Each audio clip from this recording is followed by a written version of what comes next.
Ich muss ehrlich sagen, ich war selbst ganz schön überrascht. Mit so einer einfachen Art hätte ich nicht gedacht, dass man auf so kleinem Raum so viele Erdbeeren ziehen kann. Und genau das ist das Schöne daran. Also legen wir einfach mal los. Zuerst habe ich mir schöne, große, reife und gesunde Erdbeeren ausgesucht. Danach habe ich mit einer feinen Nadel vorsichtig die reifen Samen herausgelöst.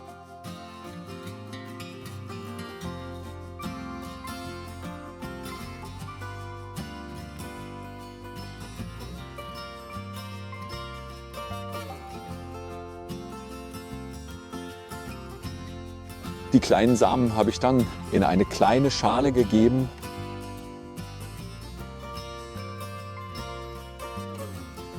Und ungefähr 24 Stunden in lauwarmem Wasser eingeweicht.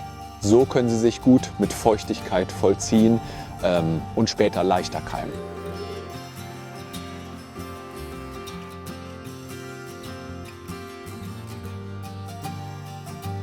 Nach dem Einweichen hole ich die Samen wieder heraus und lasse sie erst einmal gut abtrocknen.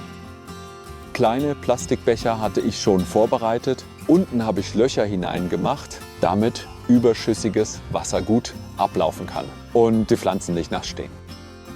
Anschließend fülle ich die Becher mit lockerer Erde, gemischt mit Wurmhumus, und dann geht es auch schon ans Säen. In jeden Becher kommen etwa 4 bis 5 Samen. Später suche ich mir dann die kräftigste Pflanze aus und nehme die schwächeren Keimlinge wieder heraus. So hat die beste Pflanze genug Platz und kann sich ordentlich entwickeln.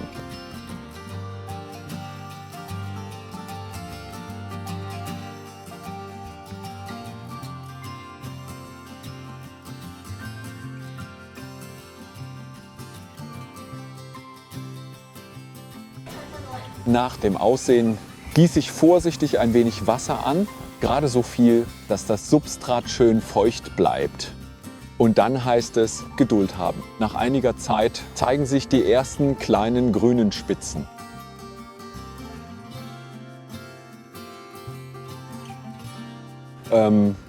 Schaut mal, da kommen die ersten zarten Keimlinge schon hoch. Wenn die jungen Pflanzen etwas größer geworden sind, nehme ich eine Pinzette und entferne die schwächeren vorsichtig. So bleibt am Ende die kräftigste Pflanze stehen und kann sich gut weiterentwickeln. Regelmäßig gießen sollte man natürlich nicht vergessen.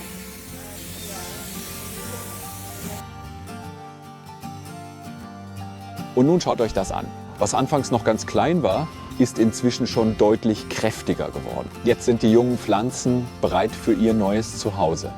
Diesmal nehme ich einen alten Reifen zusammen mit einem kleinen Korb und mache daraus ein hängendes Pflanzgefäß für Erdbeeren. Ich habe am Korb vorher 3 Stellen markiert und dann passende Löcher in den Reifen gebohrt. Ihr fragt euch bestimmt schon, wie das am Ende aussehen soll.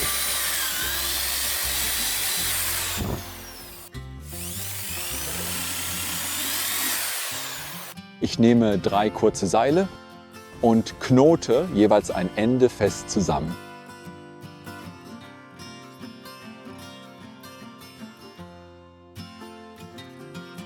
Danach ziehe ich die Seile nacheinander durch die vorbereiteten Löcher.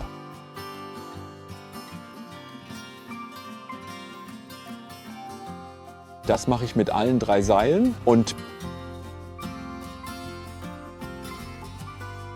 binde sie oben zusammen.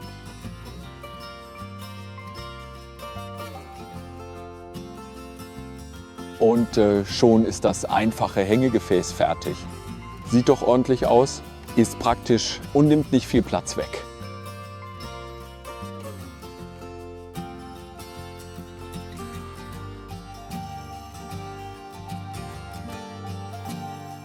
Jetzt kümmere ich mich um das Substrat. Ich mische Erde mit organischem Dünger, damit die Pflanzen genug Nährstoffe bekommen und kräftig wachsen können. Dann kommt noch Kokosfaser dazu.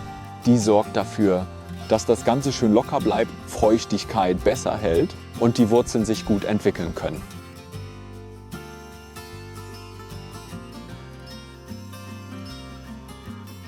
Anschließend gebe ich noch Trichoderma und Bacillus dazu. Das hilft, schädliche Pilze besser in Schach zu halten, Wurzelfäule vorzubeugen und das Bodenleben etwas stabiler zu machen. Alles wird gründlich vermischt, bis eine lockere und gleichmäßige Mischung entsteht.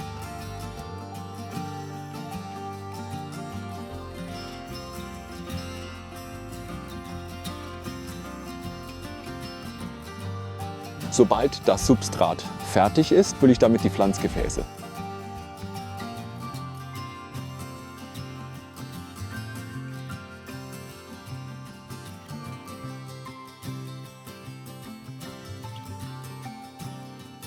Danach setze ich die jungen Pflanzen vorsichtig in die vorbereiteten Pflanzlöcher.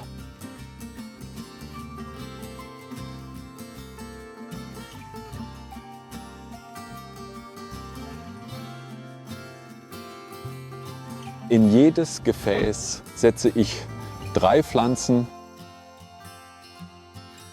mit etwas Abstand zueinander, damit jede genug Raum zum Wachsen hat.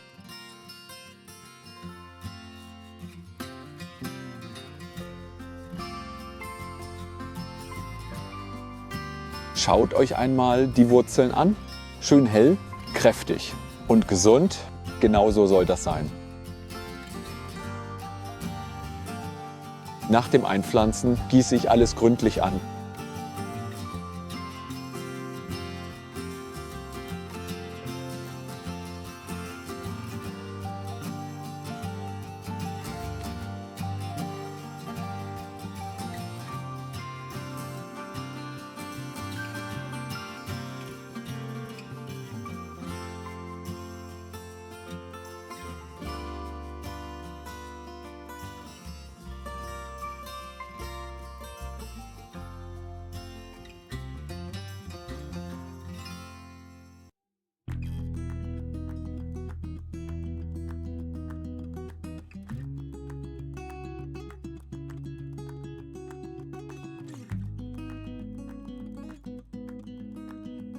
Nach einiger Zeitpflege fangen die Pflanzen an zu blühen.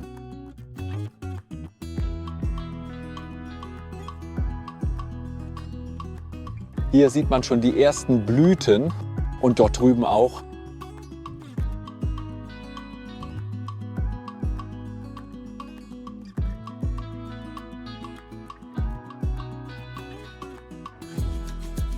In dieser Zeit gebe ich einen Dünger, der die Blütenbildung unterstützt und den Fruchtansatz verbessert.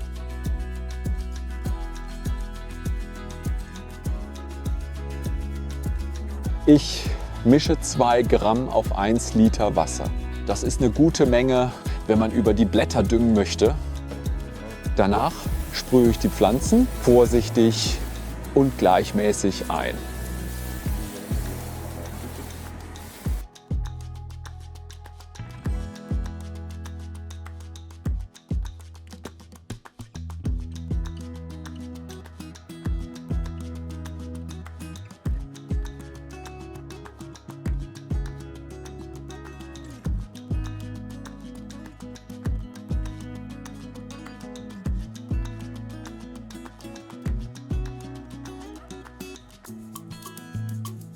Aus den Blüten sind inzwischen schon kleine grüne Erdbeeren geworden.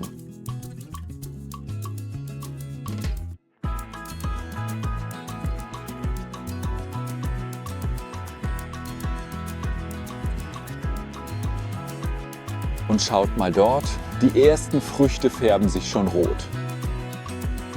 Während die Früchte wachsen, verwende ich zusätzlich noch eine Nährlösung. Die hilft dabei, dass die Früchte besser zulegen, süßer werden, die Blätter schön grün bleiben und auch das Substrat noch etwas verbessert wird. Bevor ich sie verwende, lasse ich die Lösung meistens ungefähr 2 Tage stehen. So können sich die Nährstoffe besser entfalten und die Pflanzen nehmen sie gut auf.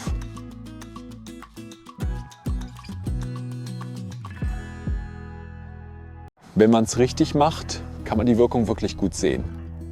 Ich gieße damit aber nur 1 bis 2 Mal in der Woche und immer Ei am Wechsel mit klarem Wasser. So bleibt das Substrat nicht zu nass und Pilzprobleme lassen sich besser vermeiden. In dieser Phase ist es auch wichtig, ältere Blätter nach und nach zu entfernen. So steckt die Pflanze ihre Kraft mehr in die Früchte. Dadurch werden die Erdbeeren gleichmäßiger, sehen schöner aus und reifen besser ab. Und das hier ist das Ergebnis nach 3 Monaten Pflege.